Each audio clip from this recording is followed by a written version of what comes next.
Hello YouTube, this is Morgan, Airspeed Prime here with my next Avatar news update. I already did one earlier on today, but some news has, hit over the rest of the day that I've just been informed about. So the first one here is more Avatar video game news. Unfortunately, it's not an Avatar game of its own, but more Avatar content coming to another game. So this time, Avatar: The Last Airbender Legend of Korra content is heading to the game Smite. So we have Aang and Zuko from Avatar and Korra and Naga from Legend of Korra are coming to Smite with the July 2020 Avatar Battle Pass. So that's next month. It's basically just next week, I suppose, is when this is coming out. And the thing to clarify here is that they say, Korra and Naga, but the basic idea is that Aang is a separate character, Zuko is a separate character, and then Korra and Naga together are considered like one character. So there's 3 Avatar characters coming to the game, and it says here, all 3 characters will be skins of existing characters. The Master Wizard Merlin will become Aang, the Japanese god Susanoo will become Zuko, and the Norse goddess of winter, Skadi, will become Korra, with her trusty polar bear dog, Naga, coming along for the ride. We have the trailer here, which I'll look at in a second. There will also be a special prestige tracks that will allow for players to become Avatar Aang Merlin, Blue Spirit Susanoo, and Avatar Korra Skadi.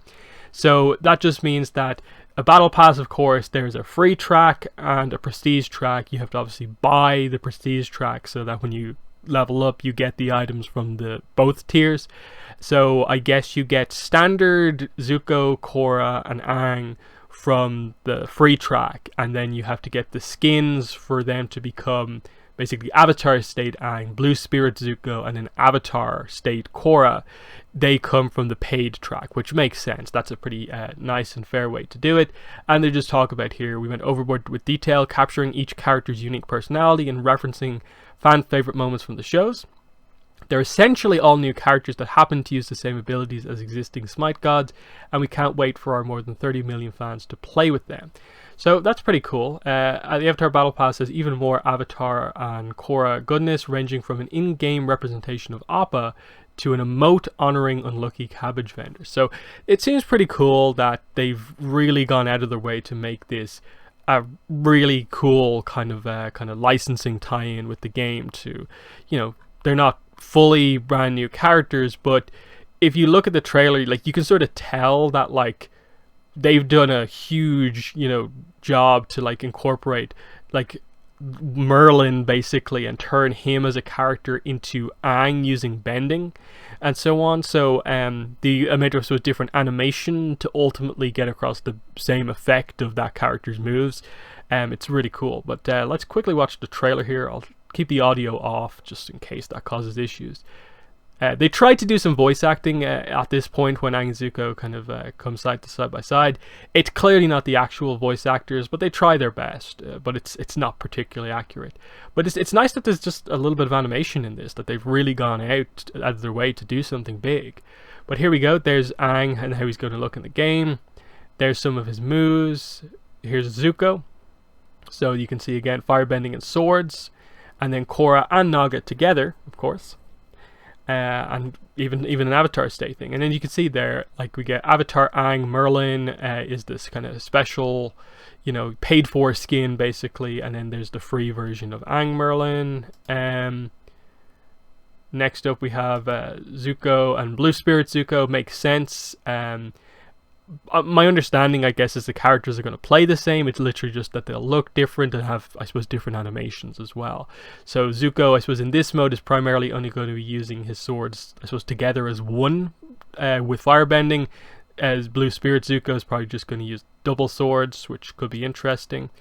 And then very cool for Korra here, we get obviously kind of like, book 1/3 Korra and Naga, and then we get book 4 Korra, and her Avatar State, of course, it features Rava kind of coming through. So I think really good detail there. And then if, as they say, the rest of the sort of battle pass is going to feature stuff like an in-game representation of Appa, which I don't know, I guess they'll replace something in the game with like a skin of Appa, and then an emote that's something to do with cabbages. So, that seems quite fun. I don't know too much about this game in particular.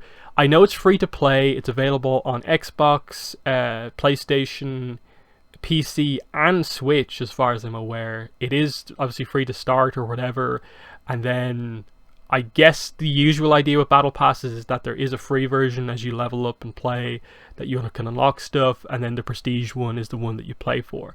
I will try to potentially put out at least one video covering some of this stuff if I can. Again, it's completely dependent on how easy or not easy it is to just kind of jump into the game and I suppose unlock one of the avatar skins or characters to use. My guess would probably be that like Aang, you unlock Aang, standard Aang, fairly early on, just so you can get into the avatar content. But yeah, the idea is I don't want to put a ton of time into this to make it happen, but I'll try and cover it sort of. It is a free to play game. Why not type thing. So yeah, I suppose that's coming in just a few days, so that's something to look forward to. More Avatar video game tie-ins and just stuff is happening, I suppose, is the best thing to say. But yeah, we'll move from there into this, which is another exclusive excerpt from Avatar The Last Airbender, The Shadow of Kyoshi. So Comic Book Resources here has an excerpt from, I guess it's chapter like 3 or 4. I don't know exactly. Again, I didn't cover the Amazon preview that had lots of content particularly heavily, just because I didn't want to sort of ruin the book for myself that early on. But it looks like they have a decent sized section of this chapter called The Reunion, and of course that is the reunion for the first time in Shadow of Kyoshi and Rangi. So this is a pretty exciting kind of excerpt to get here. And again, it's from pretty early on in the book. I think obviously the prologue happens before this. The previous excerpt of Kyoshi and Ba Sing Se hunting down Daofei like Mok happens before this, in addition to another chapter where she gets the summons to actually go to the Fire Nation. That happens before this, in addition to what I think is probably our first insight into what Korra has been telling Kyoshi to do. So I think that happens probably at the end of the previous chapter. So they keep it fairly focused in these officially released excerpts here. There's nothing too insightful into like the overall plot. This is still kind of early goings, focusing on the characters and relationships and stuff like that. So let's get into it. It was strange to think that getting closer to a string of active volcanoes would make them feel better, but here they were, approaching the Fire Nation. Jinpa wisely avoided the plumes of noxious smoke emanating from the active peaks, but wove yin-yang over the thermals in between, riding bumps of heated air in a playful, winding chorus. It was enough to make Kyoshi forget herself and smile. Clumps of settlements could be seen on smaller islands, usually by the coasts but sometimes higher up in the mountains, where the level pastures and shade-grown tea farms dotted the slopes. The landmasses formed a thickening tail that led them to the body of Capital Island, where the earth doubled over on itself to form First Lord's Harbour. So that's a pretty interesting thing. We get the name for the harbour that is where the place Harbor City comes from. One of the pro bending teams is called, Harbor City something or other. We were there before in the show, of course, but here we go. First Lord's Harbor is the name. I guess a reference to the first Fire Lord, I'd guess from Smoke and Shadow that we learn about. So that's pretty cool. They swooped lower to see that the city had formed around the Fire Nation's largest port, already preparing for the upcoming celebration. Strings of red paper lanterns crisscrossed the streets, in some places thick enough to completely obscure the carts and sidewalks below. The sharp clack of vendors hammering their wooden stalls together filled the air. Kyoshi spotted one alley overtaken by a half-finished parade float. The team of dancers practiced their moves in rigorous unison atop the platform. "This seems like a serious party," Kyoshi said. She secretly wished she could be down there among her fellow commoners for the celebrations instead of attending a state function. There'd certainly be less pressure on her. "You know how Fire Nationals are," Jinpa said as he waved at a bunch of gawking children on a rooftop who were thrilled to see a bison fly overhead, buttoned up until the moment they let loose. They left Harbor City behind and continued flying up the slope of the caldera that dominated the big island. Trees and vines clung tenaciously to the steep rocky surfaces, and the humidity grew heavy like a blanket. "Should we stop here and announce ourselves?" Jinpa said. He pointed to the stone watchtowers and bunkers built into the lip of the dead volcano. Kyoshi shook her head. Impatience was rising in her chest. Tidewater threatening to spill over its leaves or levees. The letter said we should head straight to the palace. Sure enough, the pointy armored guards watched them fly by with hardly a reaction on their unmoving faces. Yin-yang crested the edge, and the capital of the Fire Nation revealed itself like a burst of a firework. Royal Caldera City, the home of the Fire Lord and the highest ranks of nobility in the country. Where Bossing Say equated power with expansiveness, Caldera City concentrated its status like the point of a spear. Towers rose into the air, brushing shoulders with their red shingled neighbors. They reminded Kyoshi of plants competing for sunlight, stretching ever higher lest they fall behind and perish. So, Royal Caldera City, that name, I don't think it's debuted here. We've heard that before. I believe this information that is called Caldera City comes from the old Nickelodeon website, so only people who are aware that it's even a thing kind of know about it, of course, so that is not a lot of the fandom, but it's not revealed for the first time here. So, but it's cool that it's referenced again, and this will make it a lot clearer to people that here's the name of the Fire Nation capital completely. Several glossy, shining lakes lay in the bowl of the caldera, one much larger than the others. She'd forgotten their official names, but outside the Fire Nation they were referred to as the Queen and her daughters. Renowned for their crystalline beauty, it was said that no boat disturbed them on pain of death. But Kyoshi now knew this to be a silly rumor. Lantern barges were already paddling across the mirror surfaces to set up for the festival. So I'll bring in this image I have here. It's pretty small, but this is our kind of overhead view, basically, of Caldera City, the capital of the Fire Nation. So as you can see here, it is basically built in the sort of center of a dead volcano, and you can see the lake here, the kind of bigger lake here, and then the smaller kind of one over here. I think there is a closer shot, but on quick notice, this was the best I could find. But you get the general idea in terms of the description. I'm guessing a lot of the description that we get here in these paragraphs come directly from him probably looking at this image, which is one of our main insights into the way the general layout of the capital city looks. So there's the lakes, and then in the center of the depression was the royal palace, stern and barren. It was surrounded by a wide ring of naked beige stone that would force anyone who approached on foot to be unsettlingly exposed to the ramparts and watchtowers. Only within the inner walls did a garden dare to take root, and it was as sparse as a young man's beard. Kyoshi knew that this was likely a security measure to prevent thieves and assassins from moving from tree to tree undetected. With defensive concerns taken care of, the palace complex itself focused on grandeur over other priority. A central spire pointed to the sky, flanked by two golden pagodas with an excess of upturned eaves, making it appear as if its roofs were adorned with animal claws. It looked more like a great shrine than a residence. The steep angles of the structure would have made it difficult to sneak in from above. Kyoshi mentally slapped herself when she realized she was casing the home of the Fire Lord. The old habits of the Flying Opera Company were sprouting from her head like dormant seeds after a fresh rain. "Do you know where we're supposed to touch down?" Jinpa said, interrupting her reverie. I'm a little wary of flying over the wall. I'm guessing that families who own mounted crossbows tend not to like that sort of thing. The main gate, but not too close. As a former servant, Kyoshi knew that the higher classes liked their visitors to enter their residences in just the right manner, to be awed and cowed by a well-designed display of culture and power, and the ruling family of the Fire Nation was the highest class it got. Yin-yang settled on the avenue that bisected the stone ring. They dismounted to walk the rest of the way to the gatehouse. On the ground, the bison had a bouncing gait from his single foreleg that made it hard for riders to stay in the saddle.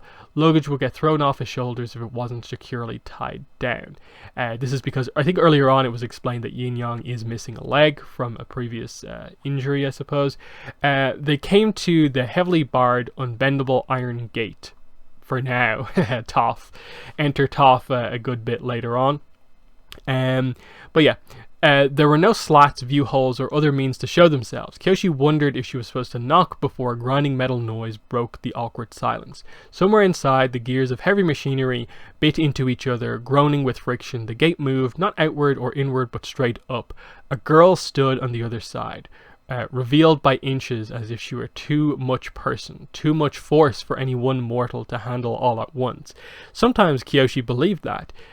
In her mind, the grand scape of Caldera City and the royal palace was nothing compared to the splendor being unveiled right now. So Kyoshi Rangi shippers getting a lot of good material here. The gate finished its agonizing journey with a heavy metallic slam. The archway inside was lit with torches, none of which shone as bright as the pair of bronze eyes that flickered over Kyoshi from head to toe. Other than wearing the armor of a higher-ranking officer that had fewer spikes and overhanging flaps and more gold trim, Rangi looked the same. Her ink-black hair had grown back to its usual length. Her posture was as stiff and unyielding as Kyoshi remembered. And still she wrapped herself in the same air of unquestionable superiority. To be in Rangi's presence was not to meet her standards. To be in Rangi's presence was to not meet her standards. A mere few seconds of silence was enough to make Kyoshi tremble. Her worst fears pushed their way to the forefront. Enough time had passed that Rangi might have changed into Kyoshi's former teacher, former bodyguard, former everything. The stillness of the moment was broken by a strange noise that Kyoshi had heard only once before, Rangi laughing and choking at the same time. The firebender slumped over, leaning her hand against the nearest wall, and gasped for a breath, like she'd been holding it since the gate cracked open. I had to sprint over here, all the way across the grounds, so I could look impressive greeting you, she wheezed. I must be out of shape. The band snapped from around Kyoshi's heart, giving it room to beat once more. Is that how you've been doing it? The whole time they'd known each other, Rangi would often be waiting for her, ridiculously early, or she'd suddenly and dramatically appear out of nowhere at the last minute. Knowing she'd simply been running at top speed from place to place hurt the mystique a little. Rangi grinned and nodded as she caught her breath. At least I don't have to worry about the other Fire Nationals seeing me right now. The only blind spot in the defenses is right here, directly under the gate itself, which means I can do this. She reached up and yanked Kyoshi inside the wall, right into a searing kiss. So yeah, no issues at all with the Kyoshi-Rangi relationship starting up again. They sort of oddly teased the idea of as time passes and you're away from each other, you might change over time, which is what they sort of get into in this kind of line here of what if they aren't the same? But they really quickly established that no, straight back arrival, kiss. There's no real problems. We'll see what happens now that Kyoshi's in the Fire Nation. Rangi, of course, is going to be all about Fire Nation protocol, but Kyoshi doesn't like that sort of stuff. So this is where we have to realize that Rangi is sort of pretty high up. I guess she technically is nobility because of the high position of her mother. So Kyoshi's not going to particularly like that, and the one point of issue from the first book between the two of them really was that Rangi didn't particularly like that Kyoshi sort of really got into sort of being Dao Fei a lot, and didn't like that the Avatar was like that. And from what we've seen earlier on, Kyoshi has sort of gone down that path a little bit more. She still is very much Dao Fei, has that Dao Fei attitude in terms of her view on authority. So we'll see how Rangi reacts to Kyoshi really not particularly liking, I suppose, the Fire Lord and a lot of the Fire Nation nobles she's potentially going to have to meet and be sort of nice around. And that's the whole kind of setup for the early section of this book, is how is Kyoshi now sort of open and out there as the Avatar going to deal with having to be so proper, I suppose, around the Fire Lord and the high-ups of the Fire Nation. But that's part of the dynamic we're waiting to see, if they really heavily develop Kyoshi and Rangi's relationship here and so on. But yeah, some nice stuff here. You can definitely tell that, it's the same author, the same level of description of arriving in the Fire Nation capital, how about we explain to you some stuff about the capital? Because outside of the show pretty much telling you this is the Fire Nation capital, it didn't really say much about it. But like just little lines like stuff like this tells you sort of like, I have a better sense for it, of like Caldera City, built in a volcano, more about sort of towers and stuff like that than just expanding outwards like Ba Sing Se, and just stuff like that. The lakes, nice world building details of just how everything is.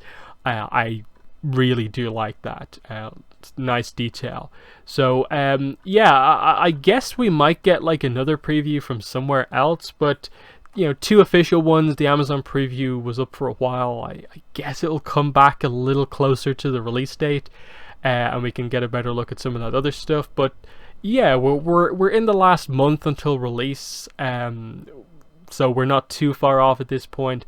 As far as I'm concerned, the date is not going to change in Shadow of Kyoshi at all. I really do not think that is happening here. It says here July 21st, and they obviously only posted this yesterday, I guess. That to me is very, very telling, that a new article has gone up very, very recently and it still has the same date that we've had for a while now. I don't think it's going to change, and if it does change, people are going to get annoyed, and I don't think they want to do that. So while other Rise of Kyoshi stuff has been delayed, like the audiobook has had a messy release, the paperback is not out until next year now apparently, Shadow of Kyoshi is fine. They're saying it's still this date. Officially, Abrams' books still have it as that date. I don't think it'll change. So yeah, in the comments of this video, let me know what your thoughts are on Avatar and Korra content heading to this game Smite, and also this new excerpt from the Shadow of Kyoshi. But yeah, that's been the video. Thanks for watching, and bye.